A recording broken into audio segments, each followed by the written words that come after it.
Do you think that as a player, as a this day and age player and content creator, do you think that everybody should be creating content? Like, not just. Here's my question: if you're a random person that plays video games on a daily basis, but only plays video games and doesn't create content parallel with that, do you think that it's a smart thing to maybe switch it over and just create just in case? I mean, I don't think it's a bad idea, but I think a lot of people also play video games just for fun. They come home from work or school and they just want to have fun with friends. Yeah. I don't know. Because I feel like content creation's I feel like harder than some people think. Yeah. And so well, yeah. So I feel like, I don't think everyone has to do it, but I think just in case, just do it on the side for fun. I don't think that's a terrible idea at all. Yeah. I like the way you put it, because anytime any content creator in the history of YouTube or whatever has said content creation is really hard work, people are like, try lifting bricks. You're just for sitting a in a chair living. playing video games. Like, I completely understand that perspective. Yeah. But like, I don't know. It's weird. I don't know. It's hard to explain. It is hard work. Not necessarily harder than anything else out there. It's just, you can't. It's all relative. But it is one of those things. I don't know. I just think if you're gonna be spending time after work doing something, like, might as well give it a shot at something, because content creation is fun after that. After all, but when you let all of the likes and all of the views and all that affect what you're creating for creation's sake, that's when you really get into that stressful moment where you're like, this isn't for me. You know what I'm saying? Like, I've seen people, go nuts over the amount of viewerships that they're no longer getting. And it's gotta be hard, man. And because who was, I think Hutch, and we were talking about, we haven't yet seen what happens to those people that get famous enough, but don't, or aren't able to really turn it over to where they can make a sustainable living off of that.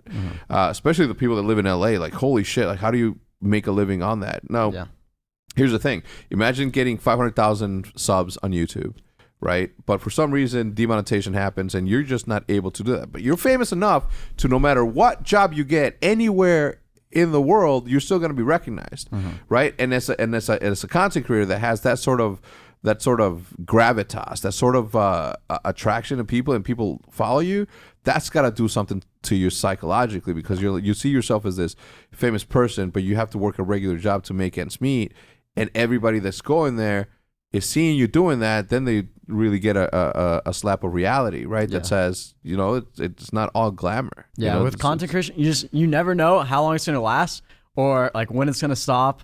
So it's like, I don't know, definitely it's kind of stressful on that aspect, but it's, I don't know, just having fun with it. I've been doing this since 2008, bro. Yeah, you've been around a minute. A long ass minute. I remember watching you way back. I don't know, that's just crazy. We were talking about it before the podcast, but I would watch you guys play the hunting way back with Syndicate.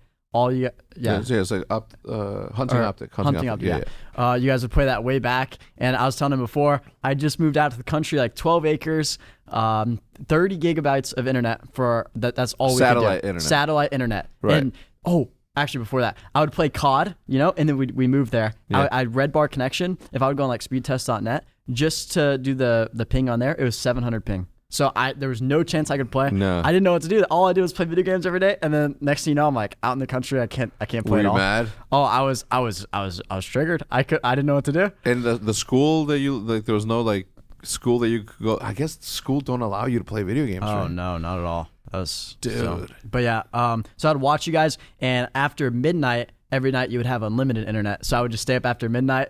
Parents probably weren't too happy with that. I was pretty young, and then I would watch you guys play on that server. That's kind of what got me into the Minecraft and the whole Opticraft thing. You blink once and 10 years go by. I don't even know how I got here. Every single time I sit here doing a podcast talking, I'm like, I get paid to do this podcast. That's the wildest shit in the world to me.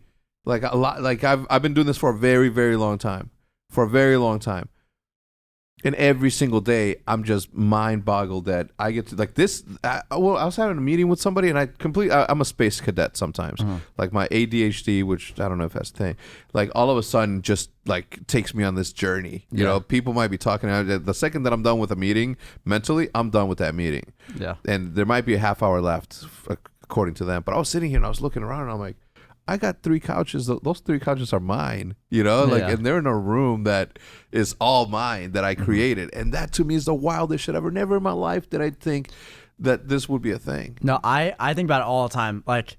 I I always look at something, I'm just like, how is this a thing? I don't understand how it happened. It's like, obviously people say there's like hard work involved, whatever. I like grinded through it, but it's like, it's just weird. Like, because there's a lot of luck involved too. I always tell people that too. Yeah, If you're trying absolutely. to grow, it's a huge amount of luck. Like when I was driving here, I was watching the Courage and Nade show, and Brooke was on there, and like they were kind of explaining how everyone gets like their starting point, and you get lucky off that, and you just kind of have to go with it. Like I got lucky with the YouTube video coming out for the editing thing, and then playing with Turner every day. Like we played like every day, and so like I kind of just got lucky with that, and then took it from there. Like, and now I look at it, I'm just like, how did this happen? I literally was playing Minecraft for fun on Opticraft, and then now I'm just like streaming to thousands of people. I don't know. It's just weird to look at every single day. It is so weird. Yeah. I was talking to Jack just this past week, and I'm like, dude, we need to do a podcast because what has happened to you in the last year needs to be studied. He's doing huge thing, like quick too. Yeah. He just came out, boom. Now he's like 2-point-something mils, or he's just about to hit 2 mil on YouTube.